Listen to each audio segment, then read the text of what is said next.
Supervivencia en la nieve. Las montañas cubiertas de nieve son uno de los lugares más hermosos, tranquilos, intensos y mortales de la Tierra. Las tormentas de nieve pueden soplar con una fuerza huracanada cercana a los 200 kilómetros por hora y bajar la temperatura hasta 45 grados bajo cero en menos de una hora. Una sola tormenta puede depositar 40 millones de toneladas de nieve y causar estragos en la zona afectada.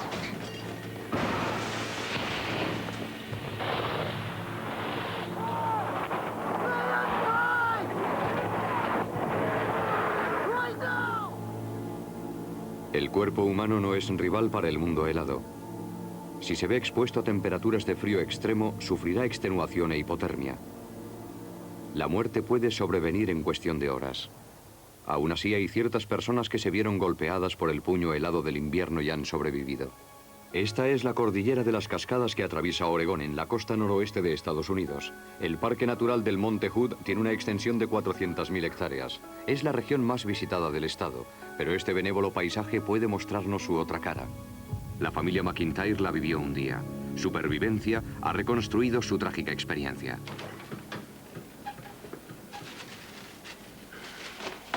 A Scott McIntyre, director creativo de una agencia de publicidad, y a su mujer Diane les encantaba la vida al aire libre. Llevaban a su hija Emily, de 4 meses de edad, a la mayoría de excursiones que llevaban a cabo los fines de semana, donde exploraban la naturaleza salvaje de los alrededores de Portland, la ciudad donde vivían. Scott había pensado trabajar aquella mañana del 4 de noviembre de 1973, pero al amanecer el día estaba despejado y soleado, así que él y Diane no pudieron resistir la tentación de hacer una pequeña excursión. Llevaban 2 años casados y se habían mudado recientemente. Tenían una relación muy estrecha y pasaban juntos todo el tiempo que podían.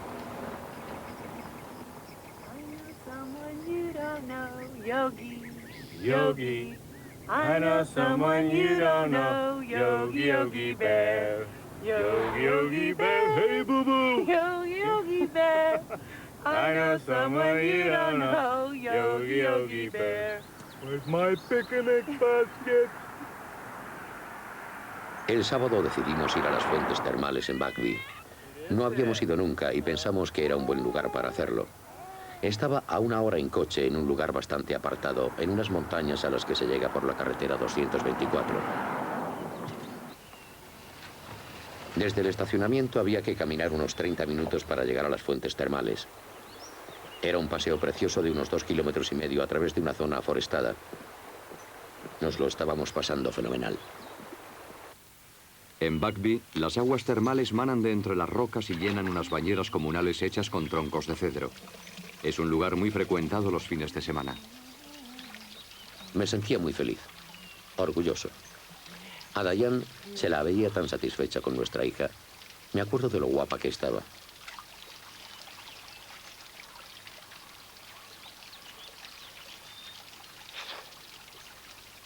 Emily y Diane estaban de foto aquel día. Las quería tanto. Cuando nos fuimos de las fuentes, el cielo empezó a cubrirse. Hacía algo más de frío, pero no le dimos mucha importancia. A mitad de camino empezó a nevar ligeramente. Era bonito, no nos molestaba. Al fin y al cabo, solo teníamos que caminar 1,5 kilómetros, así que nos abrigamos un poco.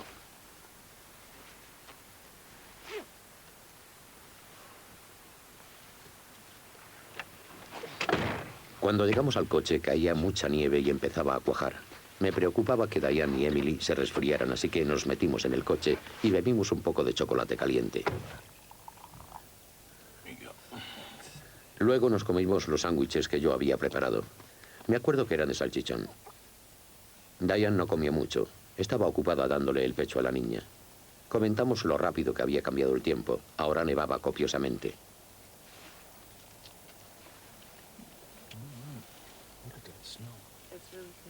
La mayoría de los coches del estacionamiento se habían ido. Estábamos listos para marcharnos. No conocía bien la zona y quería encontrar la carretera de vuelta antes de que anocheciera. Pero su desconocimiento de aquella zona y sus ansias por llegar a la carretera principal hicieron que tomara una dirección completamente equivocada. En lugar de volver por el camino que habían venido, que atravesaba el bosque y pasaba junto al puesto del guardabosques, cogieron por equivocación una pista forestal. De hecho, el camino se adentraba en la espesura del bosque unos 32 kilómetros. Las condiciones de conducción empeoraron con mucho. Es increíble la rapidez con la que cambian las cosas. No se veía nada más allá de 1 metro del capó y el coche empezó a perder tracción. Avanzaba unos metros y luego patinaba. Volvía a avanzar y volvíamos a patinar algo más adelante. Sabía que el coche estaba bien, pero era siempre la misma rueda la que patinaba. Me bajé para echar un vistazo.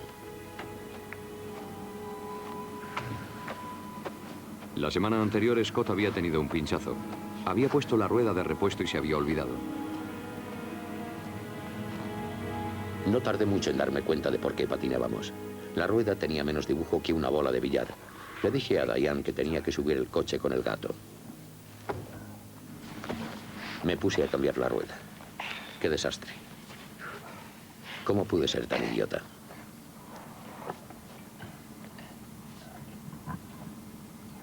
Diane se quedó en el coche cuidando de Emily.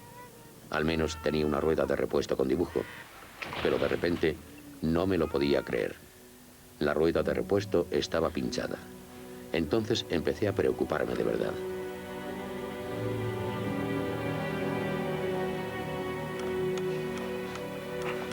No quedaba más remedio que volver a poner la rueda sin dibujo. Le saqué algo de aire esperando que así agarrara más. No sirvió de nada. La situación de los McIntyre empeoraba a cada momento. Todo parecía ponerse en su contra.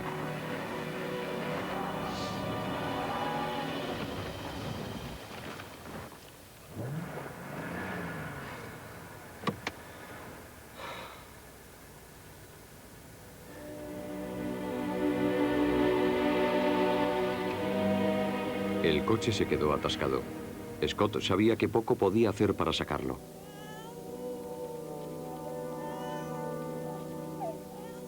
Pasaron la noche allí, dormitando, despertándose para amamantar a Emily y encendiendo el motor para tener calefacción.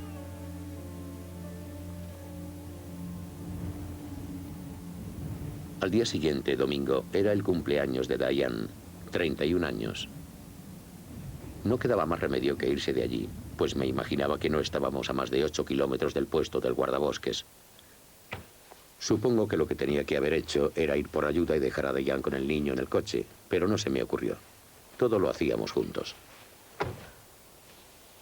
Dejé una nota diciendo hacia dónde nos dirigíamos y que teníamos un bebé con nosotros. A las 8 de la mañana nos alejamos del coche con algunas cosas. Un paraguas, una bolsa de pañales y una bolsa de basura. En poco tiempo se salieron del camino y se adentraron en el bosque. Era difícil avanzar. Tenían que parar a descansar cada 50 metros. Nos turnábamos para ir abriendo camino. En un par de ocasiones, Diane sugirió volver al coche, pero estaba seguro de que estábamos a mitad de camino del puesto del guardabosques. A cada momento me parecía que estaba a punto de verlo aparecer. Scott se equivocaba. Estaban a más de 24 kilómetros del puesto del guardabosques y se alejaban en sentido contrario. La fatiga no tardó mucho en hacer efecto. Diane tenía especial dificultad para proseguir. Hasta la cámara parecía una carga y decidió librarse de ella. A medida que se agotaban, empezaron a desorientarse y avanzaban trazando amplios círculos o volviendo sobre sus pasos. Estaban perdidos en medio de un paisaje monótono. Sus expectativas de sobrevivir mermaban a cada paso.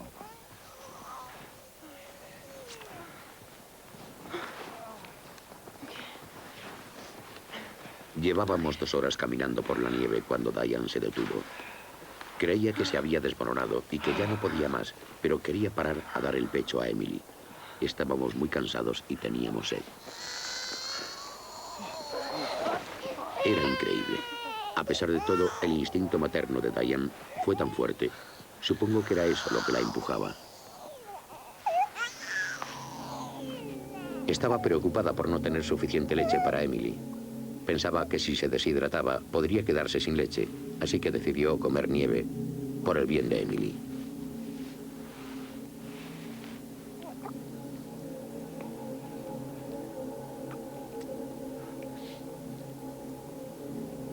Nos paramos un par de veces más durante la tarde y cada vez Diane comía más nieve.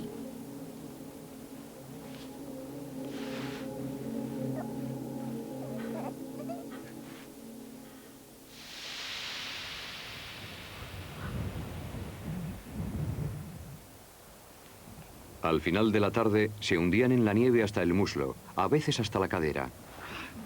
No avanzaban más de 3 metros cada vez. Scott ya no estaba seguro de qué dirección debían tomar. El agotamiento afectaba su capacidad de razonar claramente. Le dolían todos los músculos. En algún momento de la tarde, Diane perdió la bolsa de los pañales. Luego perdió los guantes. Estaba ausente y callada. Llegó un momento en el que estábamos exhaustos, demasiado cansados para seguir o regresar. Sobre las 4 empezó a levantarse viento. Era como si se nos clavasen agujas en la cara. Estábamos empapados hasta el tuétano y recuerdo cómo íbamos caminando con los ojos medio cerrados contra el viento, buscando un claro o cualquier cosa, pero todo era blanco. Al final vi un pequeño tronco caído en una olla que formaba la nieve y decidí que pasaríamos allí la noche. No iba a ser de mucho abrigo, pero era lo único que había. Arrastré a Diane hasta la olla y ella se encargó de Emily. Volví a pensar que deberíamos habernos quedado en el coche. Al menos estaríamos secos. Después de todo lo que habíamos pasado, estaba claro que no habían mejorado las cosas a cielo abierto.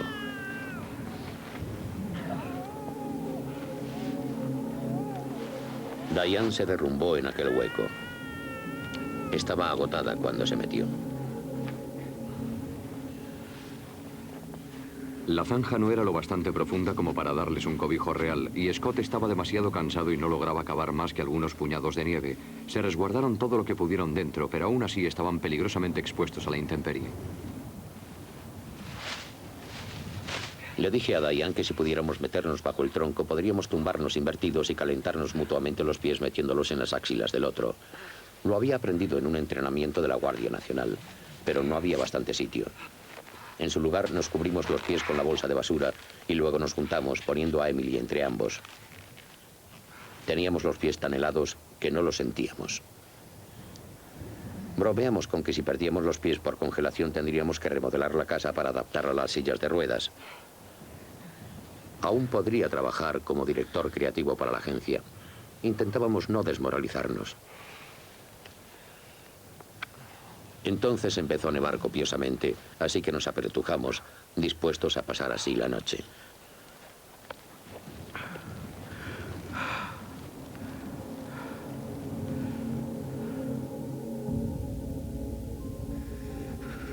Durante la noche rezaron y durmieron a ratos y se despertaron cada vez que Emily necesitaba comer. Diane siguió comiendo puñados de nieve. Diane notaba retortijones en el estómago muy fuertes por haber comido nieve. Yo la había ayudado a tomar algo más. Ojalá no lo hubiera hecho.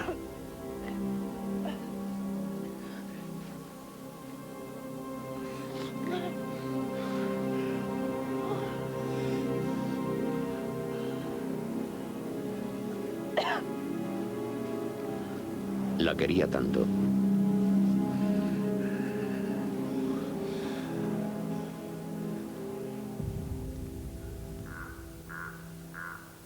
A la mañana siguiente casi no podíamos movernos. Teníamos el cuerpo entumecido y frío. Teníamos escalofríos y yo sabía que eso era buena señal. Significaba que las defensas del cuerpo aún seguían funcionando. Recuerdo que quise agarrar la mano de Diane, pero no podía. Había perdido los guantes por la noche y ya no sentía nada.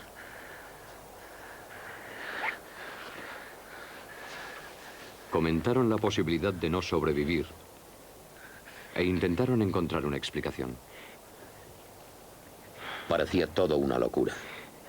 Éramos tan felices, teníamos tanta suerte y nos queríamos tanto. Diane dijo, si morimos, Emily morirá. Es terrible traer un niño al mundo para hacer que muera a los 4 meses. Por eso estaba decidido a no rendirme. Me imaginaba que ya habría salido algún grupo de búsqueda. Intentaba esforzarme por que nos encontraran.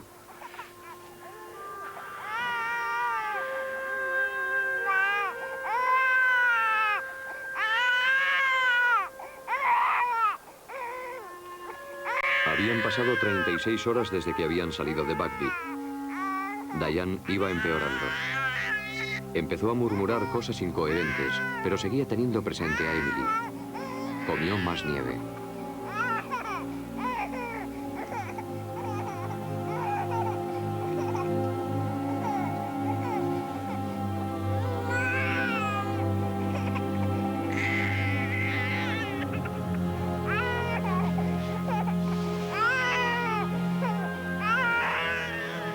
Tenía unos dolores terribles. Aunque seguía dándole el pecho a Emily, no parecía saber lo que hacía. Y cuando le pregunté cómo se llamaba, no me respondió. No recordaba el nombre de nuestra hija.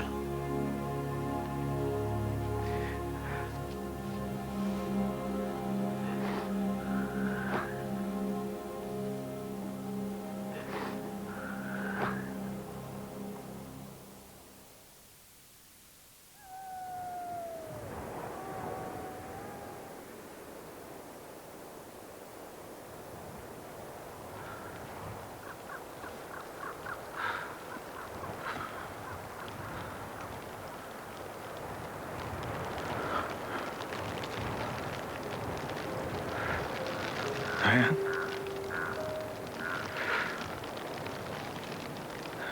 Diane.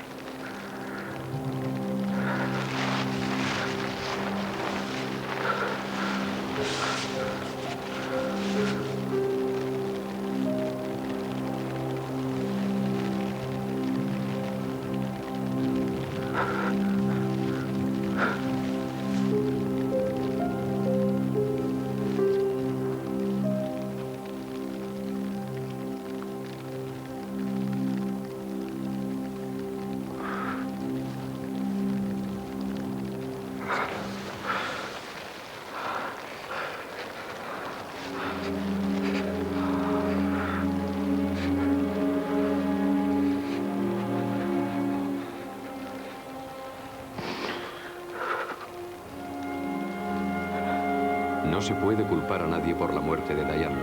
Fue una víctima de las circunstancias. Scott no tuvo más remedio que afrontar la situación y dedicar sus esfuerzos a salvar a su hija. Durante el día y la noche siguientes, Scott y Emily se cobijaron en el hoyo. La niña durmió la mayor parte del tiempo. Scott estaba convencido de que sobrevivirían.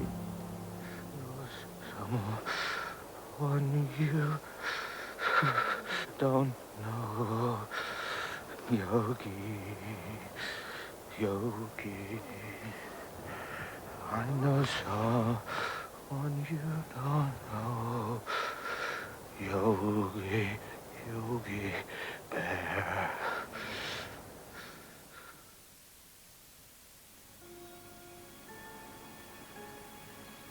Miércoles por la mañana.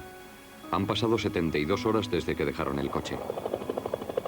Ha escampado y la Guardia Nacional puede por fin mandar un equipo de rescate. La hermana de Diane había denunciado la desaparición de los McIntyre. Al frente del equipo de rescate se encontraba el ayudante del sheriff Lonnie Ryan. Era como una película en blanco y negro. Casi no había colores. Los árboles parecían negros y además estaban cubiertos de nieve. Volábamos lo más bajo que podíamos sin correr el riesgo de que el helicóptero tocase la copa de algún árbol. Bajo nosotros veíamos bruma y por encima nubes, y todo estaba gris. Sabíamos que empezábamos a quedarnos sin combustible y era una situación de ahora o nunca. O los encontrábamos en aquel momento o no los encontraríamos nunca.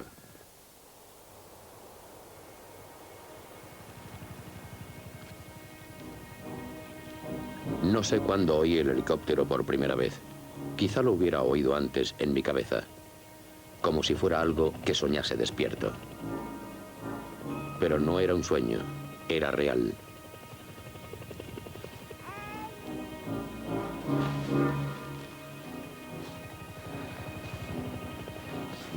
Intenté levantarme, temiendo que no me vieran.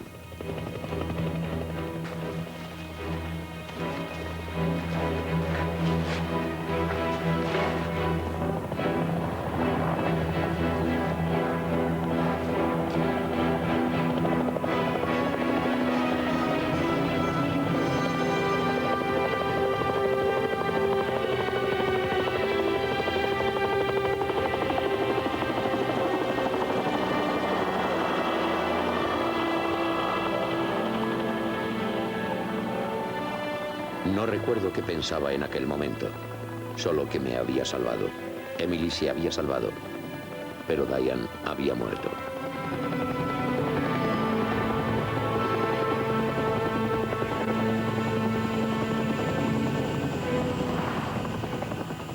El primero en descender fue Lonnie Ryan.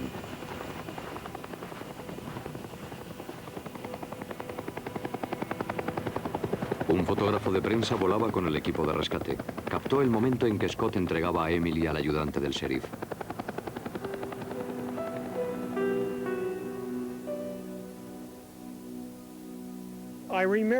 Recuerdo haber dicho algunas cosas que al revivirlas suenan algo absurdas.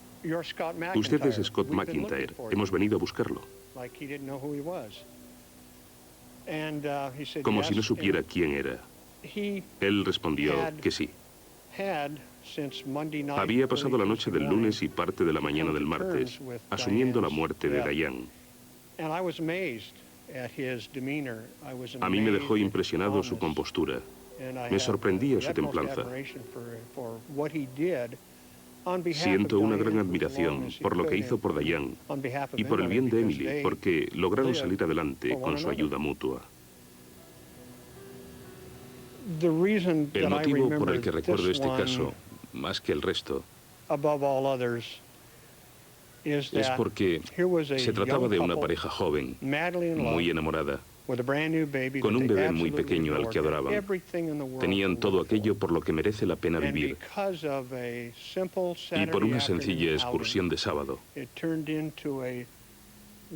se vieron envueltos en una situación de supervivencia, en un clima adverso, en el que la madre perdió la vida. Y esa siempre me pareció una pérdida terrible, no solo para mí, sino para todos los que participamos en aquel rescate. Este destaca entre los cientos que hemos organizado. En algunos perdimos a gente, en otros no, pero este es el que más me duele.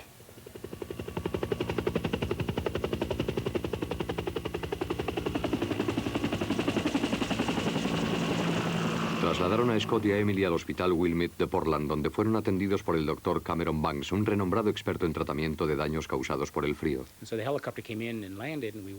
Cuando aterrizó el helicóptero nos acercamos con las camillas y Lonnie Ryan me dijo que había uno vivo y uno muerto.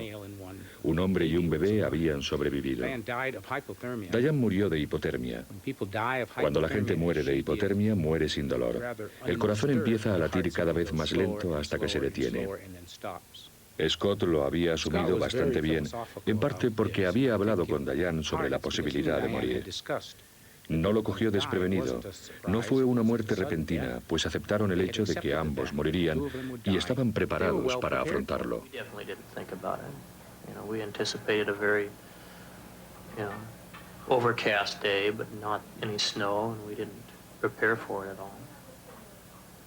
Scott estuvo ingresado 10 semanas por quemaduras producidas por el frío.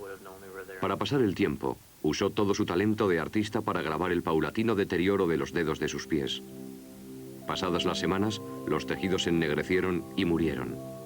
El daño fue tan extenso que perdió parte de todos los dedos.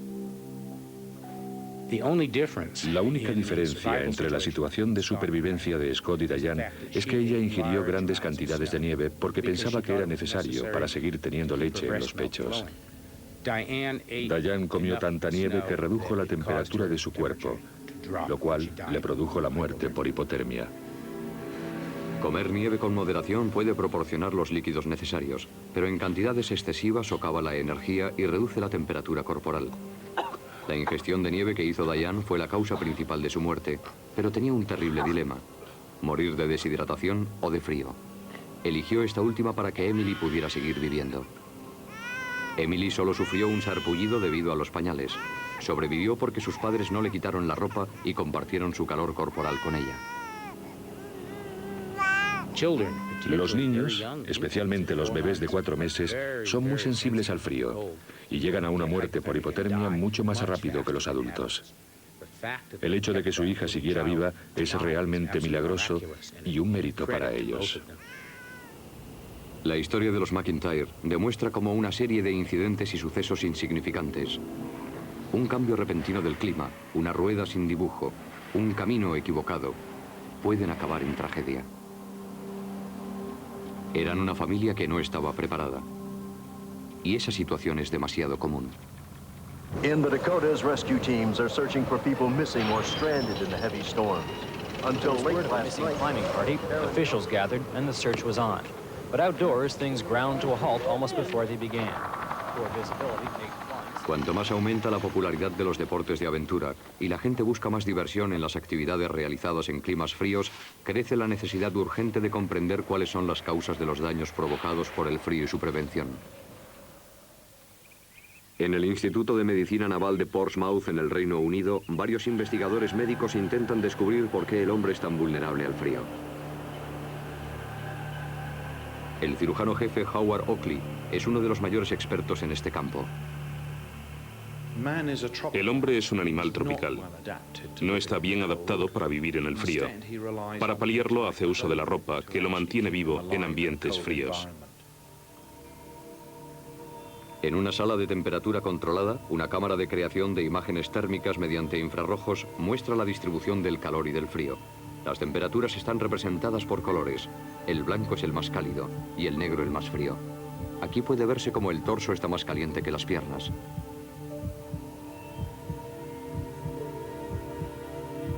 Para demostrar lo que pasa cuando se enfría el cuerpo, Howard Oakley reduce la temperatura de la sala.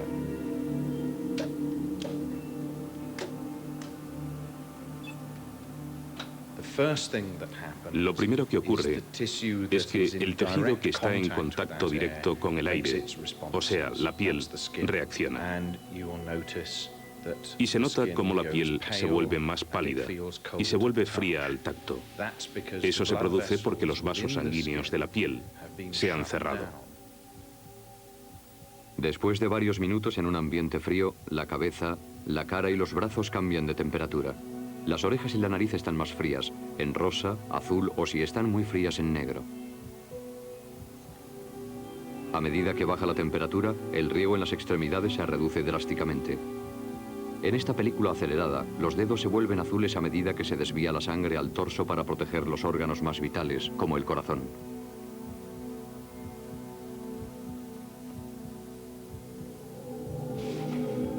En el caso de Diane McIntyre, la defensa natural se vio obstruida por las cantidades de nieve ingeridas. Una bajada de solo 2 grados en la temperatura corporal puede representar la diferencia entre la vida y la muerte. La supervivencia también depende de la resistencia física, pero en casos de frío extremo, hasta los hombres más robustos pierden fuerza y coordinación.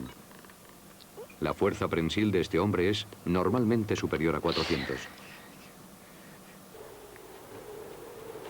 El frío ha sido el enemigo de muchos ejércitos. Durante la Segunda Guerra Mundial, las tropas alemanas fueron enviadas al frente ruso con uniformes de verano. Sus adversarios, el ejército soviético, estaban comparativamente mucho mejor equipados y acostumbrados a las temperaturas extremas del invierno ruso. Miles de ellos sufrieron congelaciones. Fueron afortunados los que cayeron prisioneros. Otros muchos miles se congelaron hasta morir.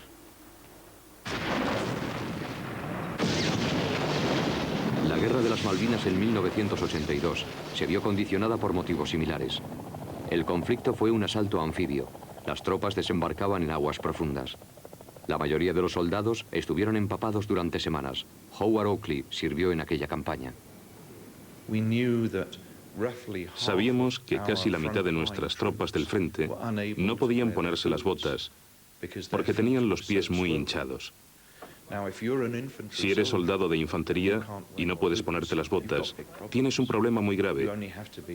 El enemigo te atacará y no podrás ni siquiera huir corriendo.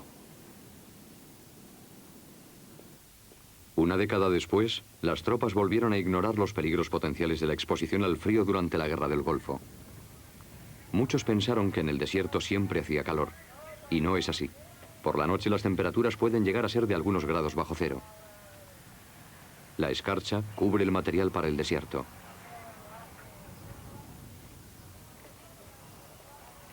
Los soldados iraquíes, mal equipados, sufrieron congelaciones.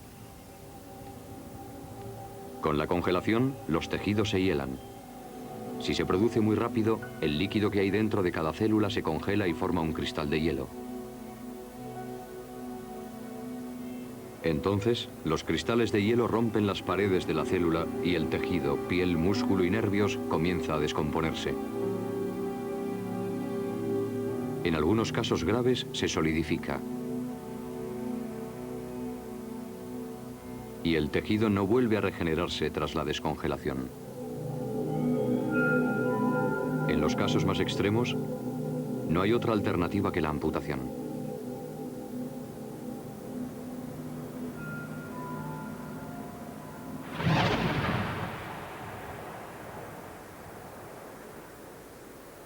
Incluso los exploradores más experimentados no pueden evitar la congelación, como les ocurrió a los aventureros británicos Sir Ranulph Fiennes y el Dr. Mike Stroud cuando decidieron cruzar la Antártida a pie. It's day 78. I woke up and I was moaning involuntarily with the throbbing pain from my feet. Even though Mike's given me all sorts of pills, the pain is just unbelievable. If I had a pistol, I'd shoot the bloody feet off.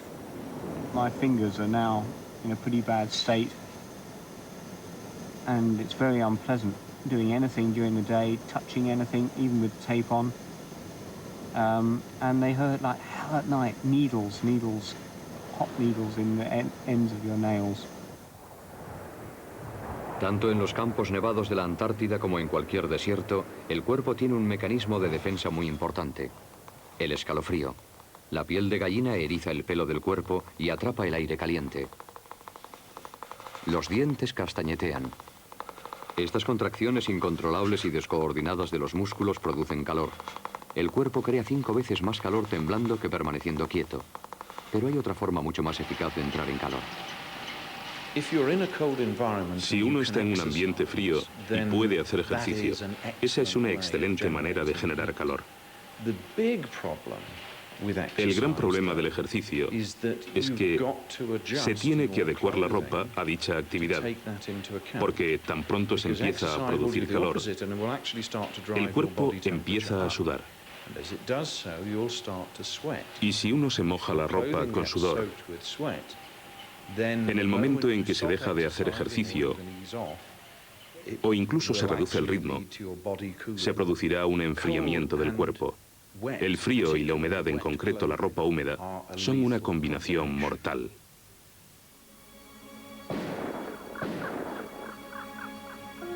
Esta afirmación se puede ilustrar con la trágica historia de 2 cazadores de los bosques de Montana, en 1991.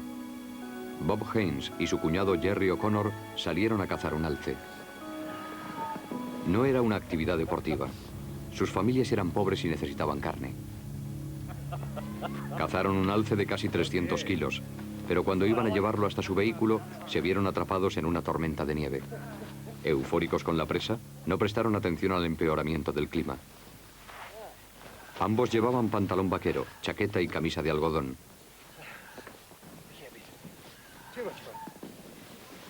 Los expertos en supervivencia tienen un dicho: el algodón mata porque no tiene propiedades aislantes.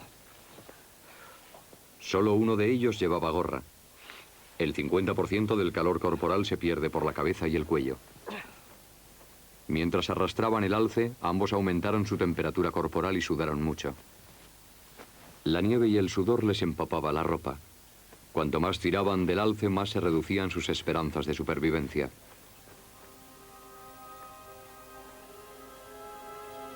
Cuando ya no pudieron acarrearlo más, se dieron cuenta de que estaban metidos en un lío. Decidieron abandonar el animal y volver al vehículo.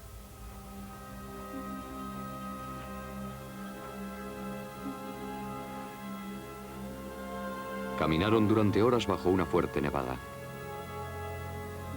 Pronto, su capacidad de razonar y su resistencia física se vieron mermadas por la pérdida de calor y los primeros indicios de hipotermia. No tardaron mucho en perderse. La nieve lo cambiaba todo. Todas las referencias visuales estaban cubiertas de nieve.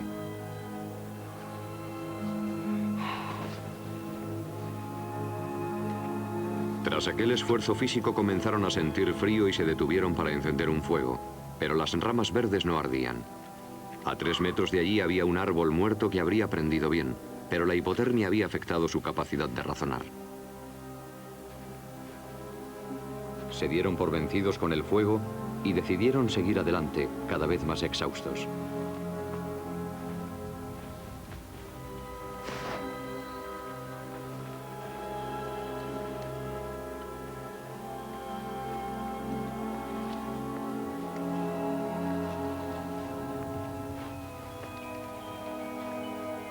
Al ponerse el sol, la temperatura descendió 30 grados. Decidieron detenerse, cansados y desorientados. El primer hombre murió casi de inmediato. Su compañero, al ver su propio sino, encendió el último cigarrillo. Se murió congelado antes de haberse fumado la mitad. Cuando los descubrieron, sus ropas estaban congeladas y adheridas a la piel. Estaban a 2,5 kilómetros de su vehículo.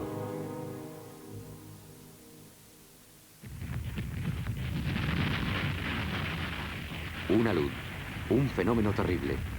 Puede avanzar a velocidades superiores a los 300 kilómetros por hora y ejercer una fuerza de 60 toneladas por metro cuadrado.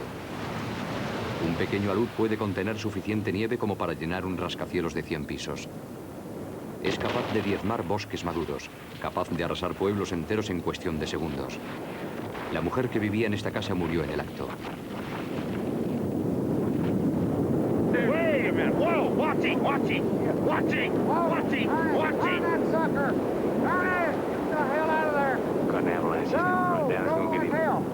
Now that's what you watch out for, and he was lucky. God was with him. Cada año se producen 1 millón de aludes, muchos ocasionados por el ser humano. Como media, entierran parcial o totalmente a unas 150 personas al año. Greg Schultz, un apasionado de las motos de nieve de Colorado, lo sufrió directamente. Lo que me gusta de las motos de nieve es la libertad de llegar a sitios en los que nadie ha estado, ver paisajes preciosos, zonas que nadie ha pisado aún. Un amigo y yo nos tomamos el día libre y decidimos ir en moto de nieve hasta una zona nueva. Y estuvimos jugando un rato sobre la nieve en polvo y subiendo a unos cerros. A él se le paró la moto al pie de aquel cerro. Yo bajé, pasé por su lado, volví a subir y cuando giraba para bajar, vi por el rabillo del ojo que la montaña se movía y pensé, ¡santo Dios! ¿Qué hago ahora?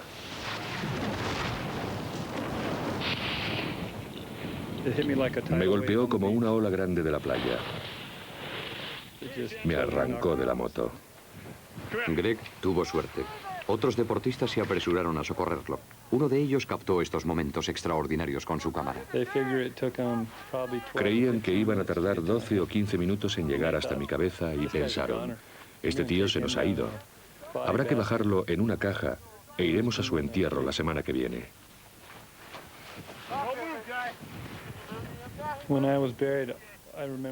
Cuando estaba enterrado, recuerdo una oscuridad total. Supongo que me quedé inconsciente por la falta de oxígeno.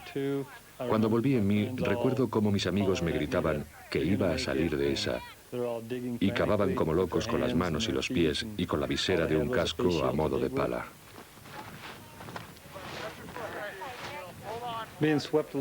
Cuando una luz te atrapa, es como estar dentro de una nube de aire hasta que todo se calma y se vuelve como un bloque de cemento. No puedes mover ni un dedo. Pierdes por completo el sentido de la orientación. Yo creía que tenía arriba mi mano derecha. Me dijeron que era la izquierda la que tenía arriba.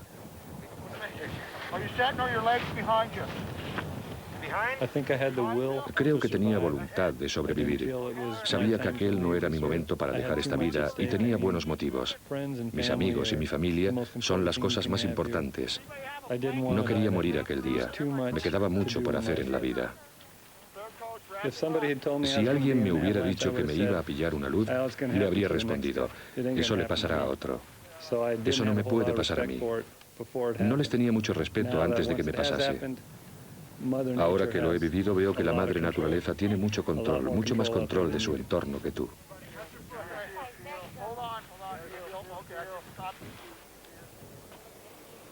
Greg Schultz conoció a algunos de sus amigos más íntimos y duraderos aquel día y continúa disfrutando de su moto de nieve. Pero un asesino mucho más habitual que el alud es la hipotermia. el colapso físico y mental progresivo que acompaña al enfriamiento del cuerpo humano. Se puede tratar, pero si actúa durante el tiempo suficiente, es un asesino implacable, como bien sabe el Dr. Beck Weathers. El monte Everest tiene 8.848 metros de altura y es el techo del mundo. Está situado en el Himalaya y es el máximo reto para cualquier alpinista. Beck Weathers era un médico de 50 años de Dallas que escalaba una cima cada año. En mayo de 1996 decidió que ya era hora de ponerse a prueba con la montaña más alta del mundo. Durante un mes siguió un proceso de adaptación a la altitud en el campamento base. Después de hacerse la fotografía de rigor, él y sus compañeros emprendieron el viaje de 6 días hacia la cumbre. El Everest puede convertirse en un ser caprichoso. La temperatura del aire descendió de repente hasta los 90 grados bajo cero. La visibilidad era prácticamente nula y el equipo se separó. 8 escaladores murieron en aquella tormenta. Este, buscando refugio, agotó su reserva de oxígeno y murió congelado.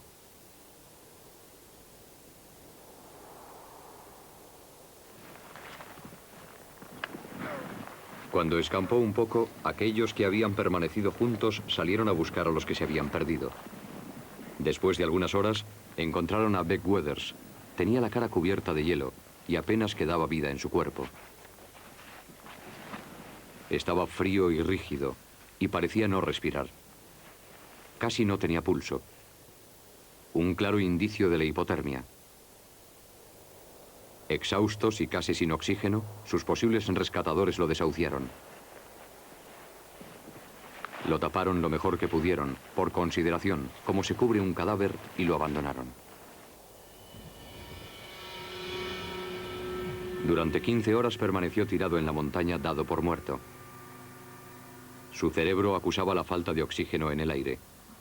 El frío extremo y el viento habían congelado el tejido expuesto que estaba ennegrecido. De repente, milagrosamente, recobró el conocimiento. Al principio creyó que estaba soñando, pero cuando vio lo congelada que tenía la mano, se dio cuenta de que no era un sueño.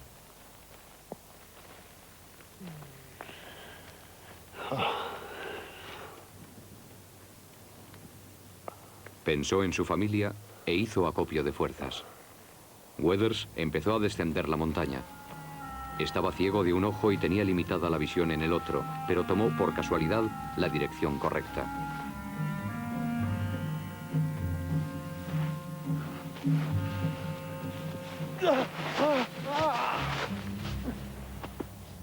Beck Weathers no solo estaba afectado por la falta de oxígeno, la hipoxia, sino también por la hipotermia. Estas dos condiciones combinadas le provocaban alucinaciones. A veces le parecía ver a otros escaladores, sombras que venían a rescatarlo, pero que luego se desvanecían. La hipotermia puede afectar profundamente a la mente. La persona que la sufre puede pensar que tiene calor y quitarse la ropa. Puede hablar sin parar y delirar, sobreexcitarse e incluso volverse violenta. Cuanto más se enfría el cuerpo, más lento late el corazón que marca el ritmo de la vida. Beck Weathers tendría que haber perecido, pero luchó por seguir vivo. Tenía la mano solidificada y un dolor enorme en la cara, pero mientras pudiese respirar, pondría un pie delante del otro.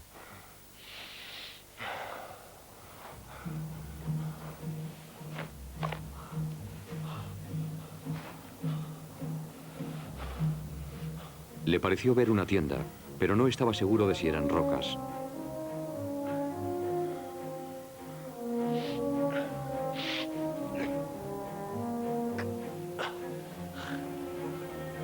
No era una alucinación. Había encontrado el camino de vuelta al campamento.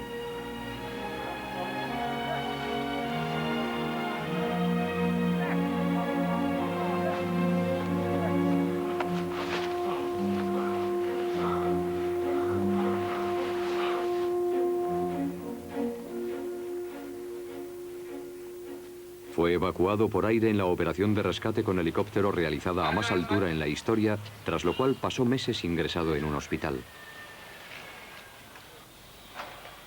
La congelación de la mano derecha fue tan extrema que no pudo salvarla. También perdió los dedos de la mano izquierda y debido a las graves quemaduras por frío de la nariz, tuvieron que reconstruírsela con piel de la frente. Su supervivencia asombra a todos los expertos. Beck Weathers se salvó gracias a su obstinada intención de vivir. ¿Es esta determinación tenaz un factor clave para la supervivencia? El doctor Cameron Banks ha estudiado este fenómeno. Gracias a investigaciones científicas, sabemos que hay algo que podríamos denominar personalidad del superviviente. Y lo más curioso es que hay pruebas de que se puede enseñar a alguna gente a adaptarse y convertirse en superviviente en caso de que no lo sea. Por ejemplo, un superviviente no se para a acusar a otra gente, sino que busca soluciones. Durante años ha existido eso que llamamos la voluntad de vivir, y hemos descubierto que hay personas que tienen esta voluntad. Y son gente que cuando se ve envuelta en determinadas situaciones, ve el fin de estas, sabe que saldrá sin problemas, si no ceja en su empeño. Las mujeres que dan a luz saben que ese dolor no durará siempre, que tendrá un fin. Siempre pensamos que un superviviente es alguien que traza una línea recta y no se sale de ella, pero lo cierto es que es una persona muy adaptable. Así que si hay algún cambio en la situación, puede adaptarse al cambio. En el caso de Scott se dio un gran cambio, su esposa murió, pero no culpó a nadie, simplemente varió sus planes. Se encargó de Emily. Scott es un superviviente, visualizaba su rescate, sabía que lo encontrarían.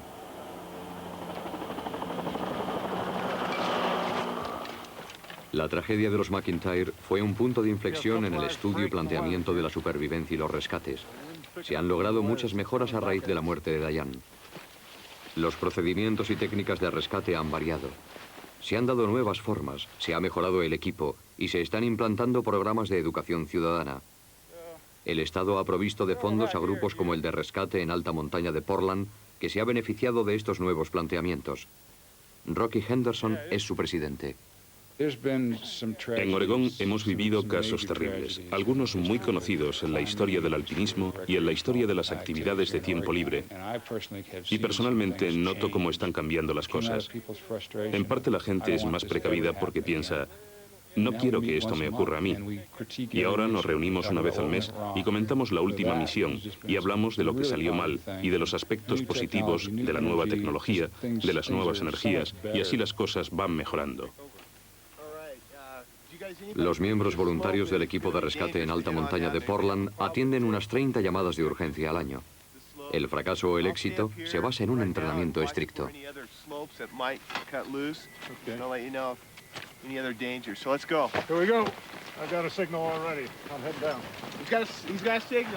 La zona de acción del equipo incluye el Monte Hood, la segunda cima más escalada del mundo, que a veces recibe la visita de alpinistas inexpertos.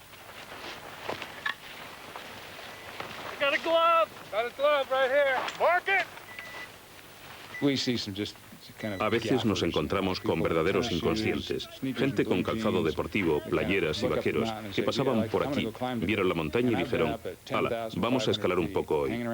Recuerdo una vez que estábamos a 3.200 metros de altura, charlando con unos montañeros, y aparecen dos chavales escalando con su padre, usando una cuerda de polipropileno para esquí acuático, un material totalmente inadecuado.